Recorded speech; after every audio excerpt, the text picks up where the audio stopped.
ጤና ይስጥልኝ። ይህ ሰበር ዜና ሚዲያ ነው። ሰላምታችን በያላችሁበት ድረስ ያልን አርዕስተ ዜናዎቹን እናስቀድማለን። አብራችሁን ቆዩ። የሆሮ ጉዱ ወለጋ ሀገረ ስብከት ዋና ስራ አስኪያጅና አንድ አብረዋቸው የነበሩ አገልጋይ በአሰቃቂ ሁኔታ መገደላቸው ታውቋል። ዝርዝር አለ። ኢቢኤስ የጸሐፊ ሀብታሙ አለባቸውን ጉዳይ አስመልክቶ ይቅርታ ጠይቋል። በምን ጉዳይ ነው? ዝርዝር አለ። አወዛጋቢው የቲክቶከር አዶናይ እስርና የእስር ቤቱ ጉብኝት ውዝግብ አስነስቷል። ትሰሙታላችሁ።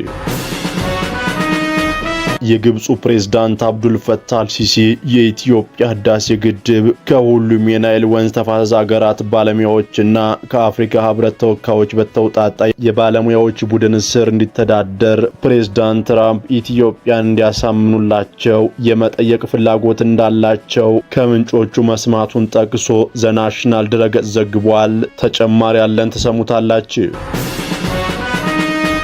ከጥር ወር ጀምሮ የፕላስቲክ ከረጢት ወይም ፌስታል መጠቀም በፍጹም የተከለከለ መሆኑ ተገለጸ።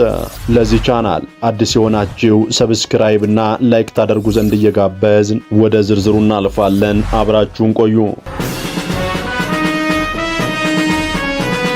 የግብፁ ፕሬዝዳንት አብዱል ፈታህ አልሲሲ የኢትዮጵያ ህዳሴ ግድብ ከሁሉም የናይል ወንዝ ተፋሰስ ሀገራት ባለሙያዎችና ከአፍሪካ ህብረት ተወካዮች በተውጣጣ የባለሙያዎች ቡድን ስር እንዲተዳደር ፕሬዝዳንት ትራምፕን ኢትዮጵያ እንዳሳምኑላቸው የመጠየቅ ፍላጎት እንዳላቸው ከምንጮቹ መስማቱን ጠቅሶ ዘናሽናል ድረገጽ ዘገበ። ፕሬዝዳንት ሲሲ በተያዘው ወር ወደ ዋሽንግተን አቅንተው ከፕሬዝዳንት ትራምፕ ጋር በግድቡና በሌሎችም ቀጣናዊ ጉዳዮች ዙሪያ ለመወያየት ማቀዳቸውን ዘገባው አመልክቷል። ፕሬዝዳንት ሲሲ የትኛውንም የናይል ተፋሰስ ሀገራት ሌሎች የተፋሰስ ሀገራትን ሳያማክር በናይል ወንዝ ላይ ግድብ እንዳይገነባ የሚያግድ ቀጣናዊ ስምምነት እንዲፈረም አሜሪካ ድጋፏ እንድትሰጥ የመጠየቅ ፍላጎት እንዳላቸው ምንጮቹ እንደነገሩት ዘገባው ጠቅሷል። ፕሬዝዳንት ትራምፕ በመጀመሪያው የስልጣን ዘመናቸው ኢትዮጵያ፣ ሱዳንና ግብጽ በግድቡ ውሃ ሙሌትና አስተዳደር ዙሪያ አስገዳጅ ስምምነት እንዲፈርሙ ያቀረቡት ረቂቅ የስምምነት ሰነድ ኢትዮጵያ ውድቅ ማድረጓ አይዘነጋም። ከጥር ወር ጀምሮ የፕላስቲክ ከረጢት ፌስታል መጠቀም በፍጹም የተከለከለ ነው። በኢትዮጵያ ከጥር ወር ጀምሮ የፕላስቲክ ከረጢት መጠቀም፣ ማምረት ወይም ማስገባት በገንዘብ ቅጣትና በእስራት የሚያስቀጣ አዋጅ በይፋ ተፈጻሚ ሊሆን ነው። የአካባቢ ጥበቃ ባለስልጣን የሽግግር ጊዜው መጠናቀቁን ተከትሎ እርምጃ መውሰድ እንደሚጀምር ማስታውቋል። የፕላስቲክ ከረጢት አምራቾች ለ6 ወራት የተሰጠው የመሸጋገሪያ ጊዜ በቂ አለመሆኑን ቢገልጹም የአካባቢ ጥበቃ ባለስልጣን የሽግግሩ ጊዜ ጥር 23 ቀን እንደሚያበቃ በመጥቀስ ወደ ተግባራዊ እርምጃ እንደሚገባ አሳውቋል። መጠቀም ወይም ይዞ መገኘት ከ5,000 ብር እስከ 10,000 ብር ቅጣትና ደግሞም እስከ 5 ዓመት ጽኑ እስራት የሚያስቀጣ መሆኑም ታውቋል። አዋጁ የወንጀል ድርጊቶችን የፈጸመው ህጋዊ ሰውነት ያለው ድርጅት አምራች ወይም ማስመጭ ከሆነ የተጣለው ቅጣት 3 እጥፍ እንደሚሆን በግልጽ አስቀምጧል። አዋጁ በህዝብ ተወካዮች ምክር ቤት ጸድቆ ስራ ላይ መዋሉን አስመልክቶ ማንኛውም ግለሰብና ድርጅት ይህን አዲስ ደንብ ተከትሎ ራሱን እንዲያስተካክል ጥሪ ቀርቧል። ኢቢኤስ የጸሐፊ ሀብታሙ አለባቸውን ጉዳይ አስመልክቶ ይቅርታ ጠየቀ።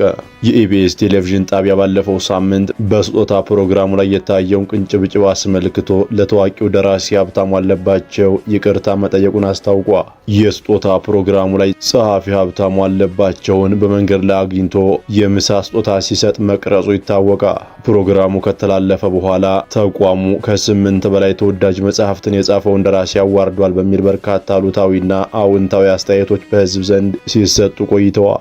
ኢቢኤስ ዛሬ አግኝቶት አርቲስት ዳንኤል ከወገቡ ዝቅ ብሎ ታላቁን ደራሲ ይቅርታ ጠይቋል።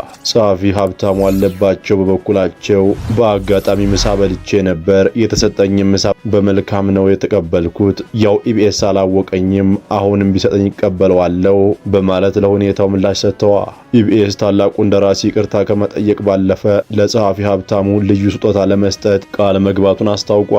በኢቢኤስ እና በጸሐፊው መካከል የተፈጠረውን አለመግባባት በይቅርታ የቋጨ ሲሆን በብዙዎች ዘንድ አድናቆትን ያተረፈውን ጸሐፊ የሚያኮራ ሌላ ፕሮግራም ለመስራት ቃል ገብቷል። ታዋቂው ቲክቶከር አዶናይ በእስር ላይ መሆኑን ተከትሎ ብዙዎች የጉዳዩን ሂደት በቅርበት እየተከታተሉ ነው። ሆኖም በእስር ቤቱ አካባቢ የተፈጠሩት ሁኔታዎች ውዝግብን አስነስተዋል። አዶናይን ለመጠየቅ በማሰብ በርካታ ሰዎች የእስር ቤቱን አካባቢ ማጨናነቅ መጀመራቸውን የሚያሳዩ መረጃዎች እየወጡ ነው።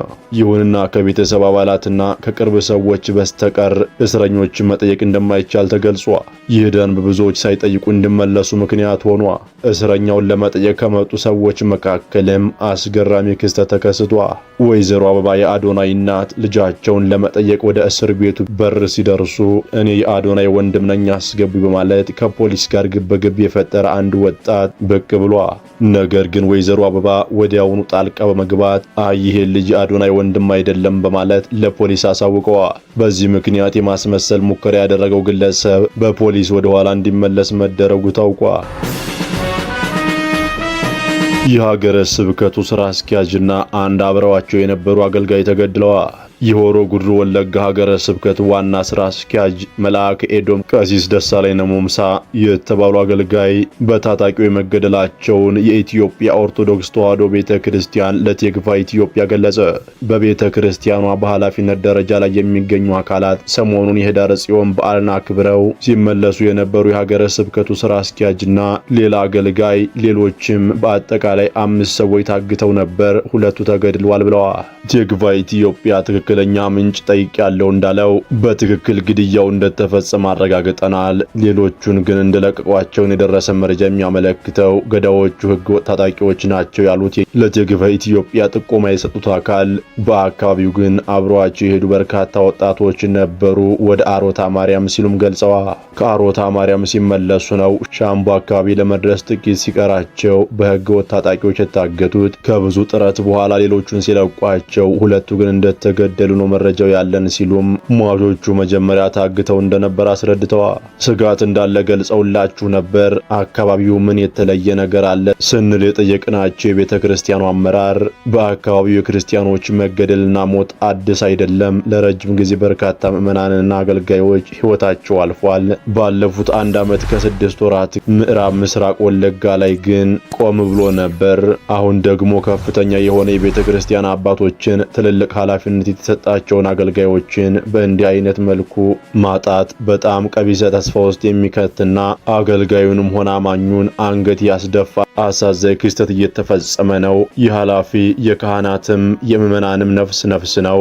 በተለየ መልኩ እነዚህን ከፍተኛ የሥራ ኃላፊዎች አገልጋዮች ጠብቆ እንዲህ አይነት እርምጃ መውሰዱ መልኩን ቀየር ያደርገዋል። የአካባቢው ታጣቂዎች ናቸው አጥቂዎቹ፣ ይሄ ነው ለማለት የሚያስችል ሁኔታ አይደለም። ብቻ